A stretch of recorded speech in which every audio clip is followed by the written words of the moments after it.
पाक भारत कशीदा सूरत हाल पर जियो न्यूज़ हर साथ शरखबर और हर रद्द अमल पर नज़र रखे हुए हैं। इसी मकसद के लिए जियो न्यूज़ का सिचुएशन रूम दिन रात मुतहरिक है। तो सिचुएशन रूम का रुख करेंगे, जहां ज्वाइन करेंगे हमारे साथी एंकर वजी सानी।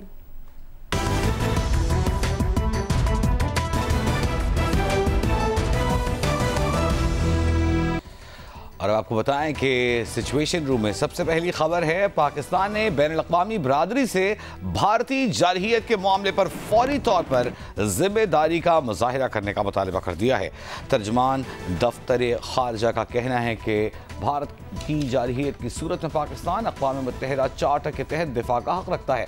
बगैर तहक़ीक़ और सबूत के इल्ज़ामात लगाना काबिल मज़म्मत है। तर्जुमान दफ्तर खारजा का कहना है कि भारत ऐसे वाक़यात का इस्तेमाल कश्मीरी जद्दोजहद को कमज़ोर करने के लिए करता है। सिंतास मुआहिदे को मुअत्तल करना भारत की ख़तरनाक चाल है। तर्जुमान दफ्तर खारजा का कहना था कि दरियाओं के बहाव को रोकना या मोड़ना जंग के मुतरादिफ है। और चूंकि दोनों मुल्कों में कशीदगी चल ही रही है, ऐसे में PNSC ने भारत के लिए कार्गो का रुख भारतीय बंदरगाह की बजाय सिंगापुर की तरफ मोड़ दिया है। ज़राए के मुताबिक जहाज मलेशिया के बंटोलो पोर्ट से 3 मई को भारत के लिए रवाना हुआ। PNSC के कार्गो जहाज में भारत के लिए लकड़ियां मौजूद थीं।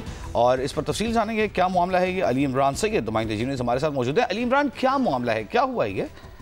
जी, ये खबर हमने 1 मई को ब्रेक की थी कि पाकिस्तान ने और PNSC ने ये डिसाइड किया है कि भारतीय पोर्ट्स पे नहीं जाया जाएगा। और उसके 2 दिन बाद सरकारी तौर पर वजारत मैरीटाइम ने ये अलामिया जो है वो इशू किया था। अब उसके बाद हुआ ये है कि 3 मई को ये जहाज निकला बिंटोलो पोर्ट से और इसे कांडला जाना था एज पर जो अग्रीमेंट था उसके तहत।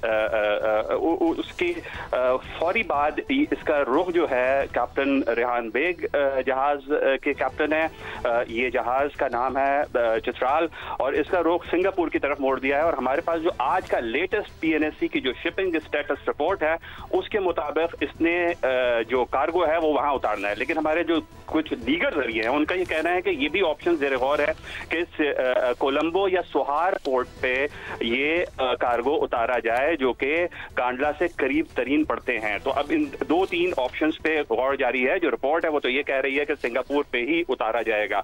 और ये बड़ी इंटरेस्टिंग सूरत हाल है कि 3 मई को अगर ये जहाज निकला है तो 29-30 मई को यकीनन ये कार्गो चढ़ा रहा होगा। ये कार्गो उन दिनों में चढ़ा रहा था जबकि हमारे वज़ीर इत्तलात ये ऐलान कर रहे थे कि भारत अटैक कर सकता है 24 to 48 आवर्स। ऐसे वक्त में ये कार्गो चढ़ाया जा रहा था और इंडिया ले जाया जा रहा था। इंडिया की जो मकारी और अयारी है वो तो इस तरह की है कि जहाज से कुछ बरामद कर दें और इसे अरेस्ट कर लें। तो बहुत ही रिस्क मौजूद था। ठीक है, लेकिन बहुत ही वाइज डिसीजन है अली इमरान सैयद।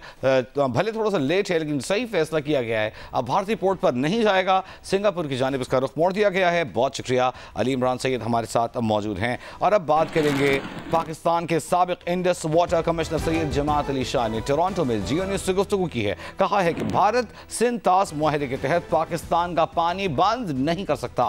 भारत मुआहिदा मुअत्तल नहीं कर सकता क्योंकि मुआहिदे में ऐसी कोई शिक मौजूद नहीं है। उनके टेक्निकल सेक्रेटरी ने हमारे पाकिस्तान में सेक्रेटरी वाटर रिसोर्सेज को एक ख़त भेजा है जिसमें उन्होंने यह कहा है कि हम TT को वक्ती तौर पर जो है ये सस्पेंड करते हैं। तो जाहिर है कि TT में ऐसी कोई प्रोविजन नहीं है कि कोई एक मुल्क इस TT को सस्पेंड कर दे, इसको एब्रीगेट कर दे या हेल्ड इन अबेंस इसको कर दे। तो मैं समझता हूँ कि ये भी एक ब्रीच ऑफ द TT है। और इस ब्रीच ऑफ TT को जो है ये जो अप्रोप्रिएट फोरम है वहाँ पर पाकिस्तान को चैलेंज करना चाहिए है, क्योंकि इसके जो अप्रोप्रिएट फोरम है पहले तो इंडस कमिश्नर यानी कि दोनों कमिश्नर मिलकर इंडस कमीशन बनाते हैं या दोनों गवर्नमेंट्स भी आपस में डिस्कस कर सकते हैं, लेकिन उनका फ़ायदा नहीं होगा। अब तीसरा जो मैकेनिज्म है वो कोर्ट ऑफ आर्बिट्रेशन है और कोर्ट ऑफ आर्बिट्रेशन जो है वो वर्ल्ड बैंक ने बनानी है। तो लिहाजा वर्ल्ड बैंक को अप्रोच करना चाहिए है कि इस ब्रीच ऑफ TT के लिए कोर्ट ऑफ आर्बिट्रेशन बनाए और अपना केस वहाँ पर ये पेश करें कि ये 3 दरिया TT के तहत हमें दिए गए थे और ये एक रिटन थ्रेट जो है ये हमें मिली है, it is against the provision of the TT और इसके कॉन्सिक्वेंसेस जो हैं वो बड़े ख़तरनाक और खौफनाक जो हैं हो सकते हैं। और इसके साथ साथ मैं समझता हूँ कि UN सिक्योरिटी काउंसिल में भी पाकिस्तान को जो है उसकी मीटिंग बुलानी चाहिए है। उसमें ये बावर कराना चाहिए है कि इंडिया ने अगर ये थ्रेट दी है और ये थ्रेट इफ़ेक्टिव आज तो ज़ाहिर है कि नहीं होगी, कुछ अरसे बाद होती है, तो क्या पाकिस्तान अपने पानी के हिस्से से दस्तबरदार हो जाएगा या वो पानी इससे चुरा लिया जाएगा। अगर इस तरह की सूरत हाल हुई तो इसका मतलब है यहाँ पर कैद साली होगी। तो ये पाकिस्तान को कभी भी एक्सेप्टेबल नहीं होगा और ये पाकिस्तान चाहेगा कि ये पानी अपना वापस ले। उसके लिए ज़ाहिर है फिर जो भी कोशिश होगी, जो कि आजकल मीडिया में आम बात चल रही है कि इस पर जंग भी हो सकती है।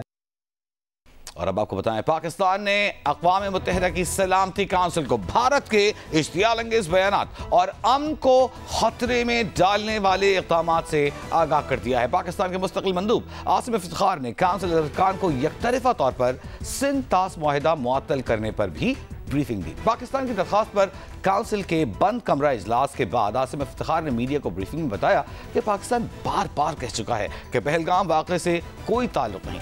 पहलगाम वाक़े की आज़ादाना, शफाफ और बैनुल अक़वामी तहक़ीक़ात में ताउन के लिए तैयार है। क्या कहना था, आइए सुनते हैं। Water is life, not a weapon. These rivers sustain over 240 million Pakistanis. Any attempt to disrupt their flow constitutes aggression. The core of the regional instability is the unresolved Jammu and Kashmir dispute. We have also called for an independent, transparent, neutral and credible investigation into the 22nd April incident. The burden of peace must be shared. The people of Kashmir have waited far too long for justice.